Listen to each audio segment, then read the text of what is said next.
Halo pemirsa GPR TV dari Sabang sampai Merauke dari Miangas hingga Pulau Rote. Bertemu kembali dengan saya Anggria Ratri dalam program Kominfo Newsroom.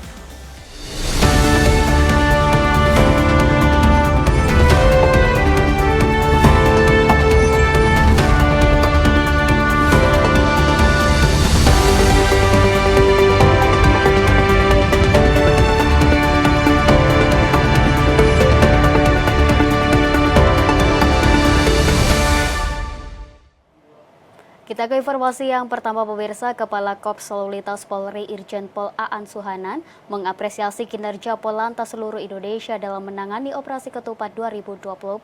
Sepanjang mudik 2024, Polantas sudah bekerja keras memberikan pelayanan terbaik kepada masyarakat.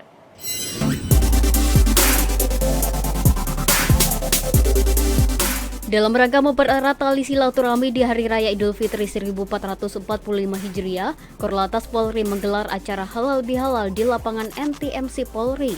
Dalam kesempatan tersebut, Kakor Lantas Polri Irjen Pol Aan Suhanan mengapresiasi kinerja Polantas seluruh Indonesia dalam menangani Operasi Ketupat 2024. Sebelumnya, Operasi Ketupat yang digelar pada 4 hingga 16 April 2024 dilakukan untuk menjaga kelancaran arus mudik dan balik pada masa mudik Hari Raya Idul Fitri 1445 Hijriah.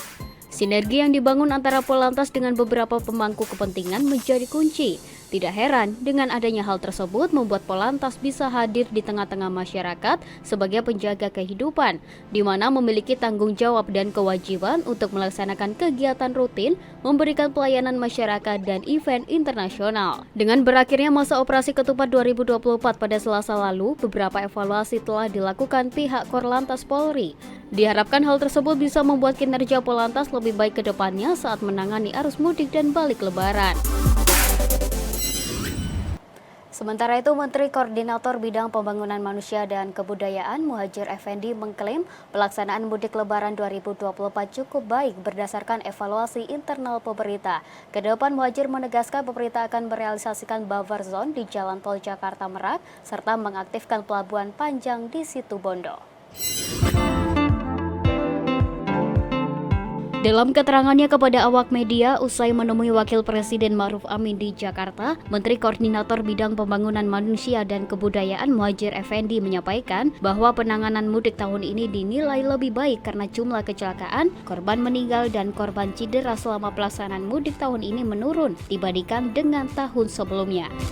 Kendati demikian, Menko PMK tidak memungkiri terdapat sejumlah hal yang perlu diperbaiki di masa mendatang untuk meminimalisir dampak kecelakaan. Kedepan pemerintah akan menyediakan semacam penangkis, safety car, memperbanyak pemadam kebakaran, mobil derek di jalur-jalur mudik hingga realisasi buffer zone. Saya juga memohon dukungan beliau untuk segera merealisasi kilometer 97 untuk arah Jakarta Merak, yang tahun depan kalau itu bisa sudah jadi, itu bisa dijadikan buffer zone untuk kendaraan-kendaraan yang akan berangkat menyeberang dari Pelabuhan Merak itu sebelum menuju ke pelabuhan sudah di screening di situ, mulai dicek tiketnya sudah punya atau belum, apakah juga harus berangkat hari itu atau kelewat atau sebelum waktunya berangkat. Kemudian juga akan di situ akan kita tetapkan bagi siapa saja yang harus berangkat duluan dan siapa yang belakangan. Buffer zone tersebut juga bisa menjadi fasilitas screening bagi penumpang kapal untuk menentukan waktu keberangkatan naik kapal sehingga calon penumpang berikut kendaraannya tidak menumpuk di Pelabuhan Merak. Itu mudah-mudahan kalau ini beliau nanti memberikan dukungan dan bisa direalisasi, insya Allah tahun depan sudah tidak ada lagi kendaraan yang ngantri sekitar 16 kilo di tol itu. Pelabuhan Bejangkar, daerahnya Pak Staf Khusus ini, yang nanti bisa digunakan untuk pelabuhan alternatif selain Ketapang, terutama untuk mereka yang nanti akan berlayar menuju ke NTB yaitu Lombok dan Sumbawa, itu tidak perlu lagi menyeberang ke Gilimanuk, nanti menyeberang lagi ke Lombok dan nyeberang lagi ke Sumbawa. Pemirsa, pada momen libur Lebaran, kereta bus menjadi primadona di kalangan masyarakat yang hendak beraktivitas menuju Bandung atau sebaliknya.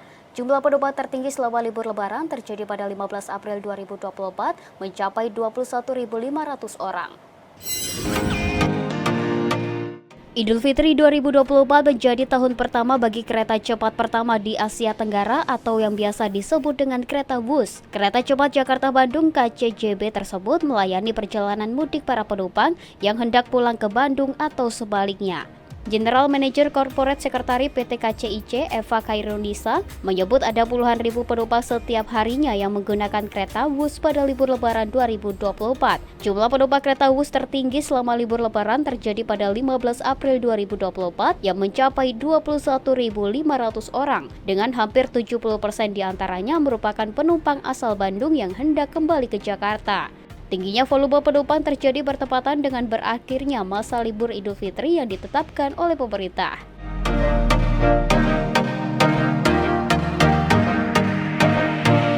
Meski puncak arus balik Lebaran sudah terlewati, namun KCJB masih tetap mengoperasikan 12 perjalanan tambahan hingga 18 April mendatang. Hal tersebut mengantisipasi tingginya minat masyarakat dalam menggunakan kereta WUS.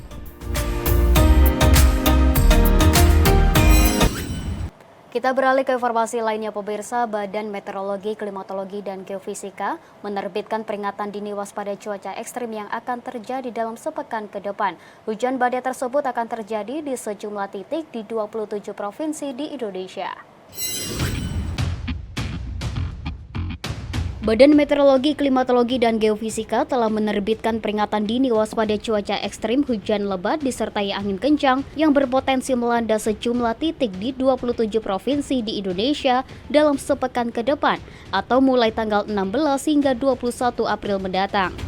Deputi Bidang Meteorologi BMKG Guswanto mengatakan, kondisi tersebut dipicu oleh aktifnya beberapa fenomena dinamika atmosfer, antara lain aktivitas gelombang atmosfer Rossby ekuatorial yang diperkirakan aktif di sebagian wilayah Sumatera bagian selatan, Jawa bagian tengah hingga timur, Bali, Nusa Tenggara Barat, Nusa Tenggara Timur, Kalimantan bagian tengah hingga utara, Sulawesi Tengah, Maluku Utara, Maluku, Papua, dan Papua Barat.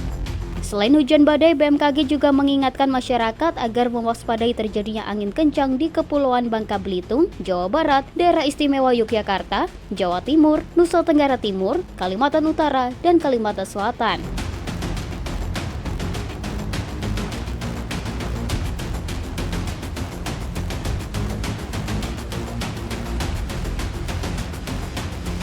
Pihak BMKG mengimbau khusus masyarakat yang bertempat tinggal di daerah bertopografi curam, bergunung, tebing, atau rawan longsor dan banjir agar tetap waspada terhadap dampak yang ditimbulkan akibat cuaca ekstrim, seperti banjir, banjir bandang, tanah longsor, jalan licin, pohon tumbang, dan berkurangnya jarak pandang.